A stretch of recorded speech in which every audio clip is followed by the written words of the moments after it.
Greetings and welcome to my day 3 vlog about Pokemon Go. The world has gone insane. Absolutely insane. People everywhere are playing this game. They are out in the streets. They are up out of their couches, out of their easy chairs, out of their hammocks. They are riding bikes, walking, running, driving around, jumping out of cars, beating gyms, jumping back into cars and zooming off. It is absolutely amazing.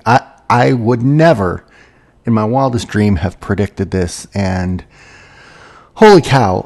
Let's start with my day. The day, like I said, is day 3. You can find my day 2 vlog on the same channel. Sorry about the audio quality on that one. It sounded good in Audacity. When I exported, it sounded really choppy, so I'm not sure what happened, but I'm going to fix the settings for today. And my day 1 and day 0 vlogs are on rsmalik.tumblr.com. They are text only. I'm not going to explain to you what Pokemon Go is. If you're listening to this, you probably already know. Just going to talk about my experiences today. So it is Sunday, and I started off with a very early morning walk of the dog. I don't typically walk him in the morning. We've been walking him in the afternoon and evening. But I couldn't wait to get out and see what was in the neighborhood. Where I live, it's a new subdivision of single-family homes, and about a block and a half away are townhomes and then a cornfield. And as soon as I walked out my front door, I could tell that there was a hypno somewhere in the neighborhood. I had a vague idea of where it might be based on some grass that I saw blowing around on the Pokemon Go map. And by the time I got over there, the hypno was gone, but there was a haunter right on the corner. So the first Pokemon I encountered today was a haunter. I was absolutely thrilled because Gengar is traditionally my favorite Pokemon, which you may have heard about in my History of Pokemon vlog. It's called Let's Talk, and that came out on Saturday, where I recap 20 years of my involvement with Pokemon. So I see this haunter and I catch him, and as soon as I look up, I look down the sidewalk past 2 rows of townhouses, so probably like a quarter mile. I see 2 people coming towards me, a man and a woman. They're probably like in their early 20s, so they're fully adults, and they're in their pajamas, and they're walking briskly, and they're looking down at their phones, and then looking up towards me, and looking down at their phones, and then walking. And it's so funny because I know exactly what they're doing. And so I'm walking the dog, and they're trying not to make I'm walking towards them now purposely. And plus there was other Pokemon in the townhouse area. And they're walking, and they're trying not to really look at me. I think they're a little bit embarrassed, and the guy rushes past me first, and then the woman's like looking down at her phone as she passes me, and I go, "Are you guys after the haunter?" And then like she just freezes, like, "Oh my god, I'm so embarrassed, I've just been caught." And then they're like, "Yeah," and I'm like, "It's right up ahead at the corner." And they go rushing off, and I made my way back home, and I continued to catch some Pokemon along the way. But it's just so funny, like, no offense to them, but I have a feeling that they do not typically go out for morning walks, but they saw their haunter on their radar, and they rushed out of their townhouse and started trying to frantically look around, because when you first see these things, you don't know if they're north, south, east, or west. You've got to walk in a direction. If it goes off your radar, you went the wrong way. If the number of footsteps gets lower, you're getting closer. It's hilarious. I've been now listening to more podcasts that are all talking about the same kinds of events that I'm talking about, with people going everywhere and people, taking on gyms and leveling up and all that stuff. It's just amazing. So later today, I hit level 10. So that was cool. I got lots of little rewards. As far as I could tell on Cerebi.net, it seems like the highest level might be 14. I'm not sure if that's the case, but they only had rewards listed up to 14 so far. And then I actually managed to talk my son into going for a walk around noon. And we drove the car over to a library near our house where I knew there was a Pokestop, so we grabbed that. And then we followed a bike trail across the road to this area where there was like a series of lakes.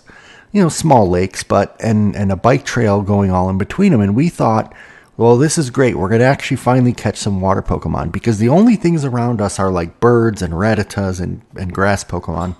It's actually getting a little bit annoying.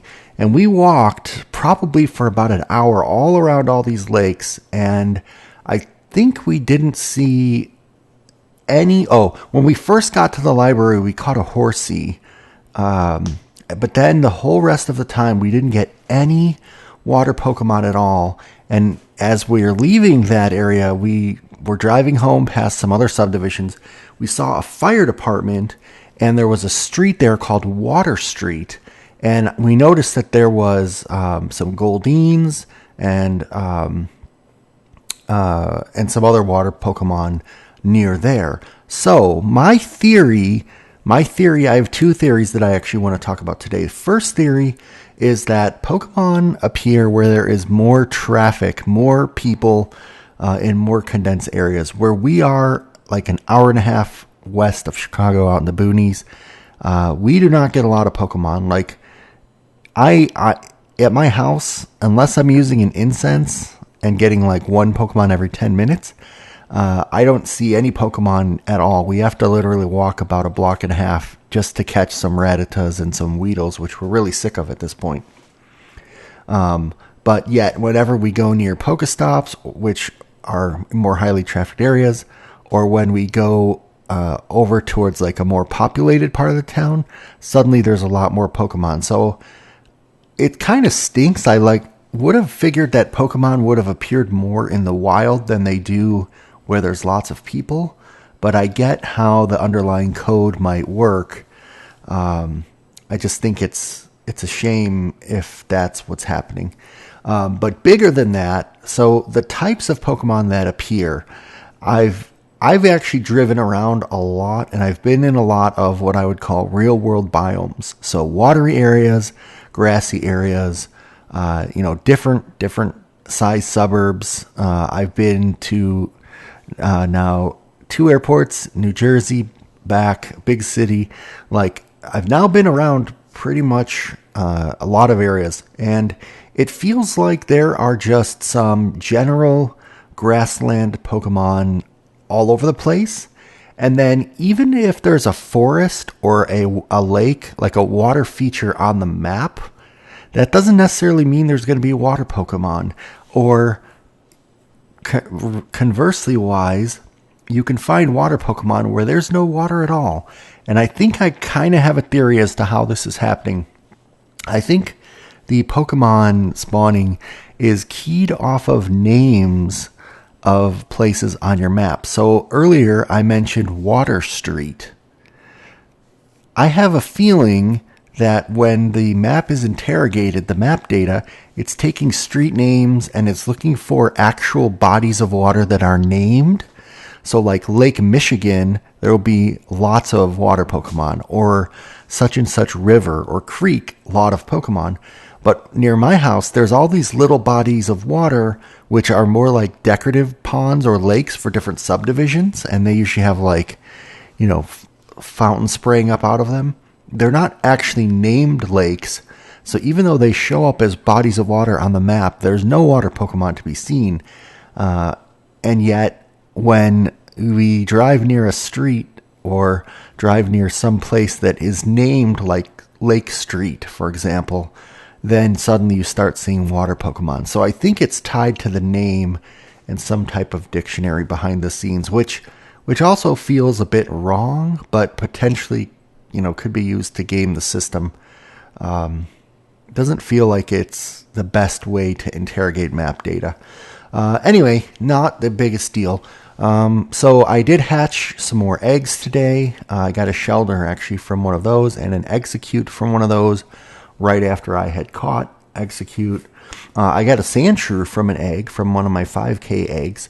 And I think as of writing this, I believe I have 8 eggs, all 5K eggs at this point. So I am much more slowly catching my Pokemon than I anticipated. I think it's definitely going to take a couple weeks for me to catch them all and not a few days as I originally thought. But I did want to share, I'm really super proud of the medals. In particular, the jogger medal. So far, I have walked in basically 4 days or so, 22.2 kilometers out of 100. Now, that's the 1 star goal. I'm not sure if this is tracking total kilometers walked or if it's only tracking per level. So what I mean by this is like some of these medals, like if you see Ruin Maniac in the middle right of the screen, it says 1 out of 10. Once you get 10 of whatever it is that Ruin Maniac is tracking, then you get a Pokeball in the middle with a star on it, and then the number will jump up to like something out of 50. And I'm not sure if that number resets when you go to the next level or not. So I could have walked 10.0 kilometers and then it flipped back to 0 and now I'm at 22.2 out of 100. Or it could just be that it got to 10 and then it added 12.2 more. But anyway, 22.2 kilometers. I'm going to do some really quick math here. Because I believe a kilometer is 0.621 of a mile. So 0.621 times 22.2 is 13.7, about 13.8 miles that I've walked since I got Pokemon Go. That's pretty impressive if you ask me, in 4 days. So that's a little over 3 miles a day. Now, I've been working out daily, taking walks daily with the dog and stuff since November, so it's not unusual that I would go 1 to 2 miles per day, but averaging over 3 miles per day, I've certainly kicked up my exercise, so I'm really happy about that.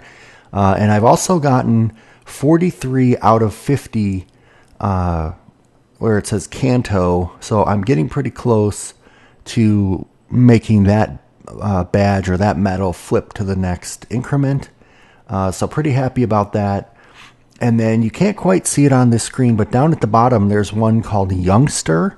And I'm not exactly sure what this one is, but it says something about catching Pokemon below a certain weight. So some of these badges are about catching light Pokemon. Some of these are about catching heavy Pokemon. I just thought that was kind of cool. But yeah, so I'm pretty happy with my progress. Now, I want to also show you 2 screenshots from my friend Faume. Faume is a guy that I met through Minecraft. Really cool guy, very creative person. And he is, I think, in a more populated suburb than I am. And he's been driving around and also visiting different gyms. And check out these pictures. So these are starting to show up other places as well.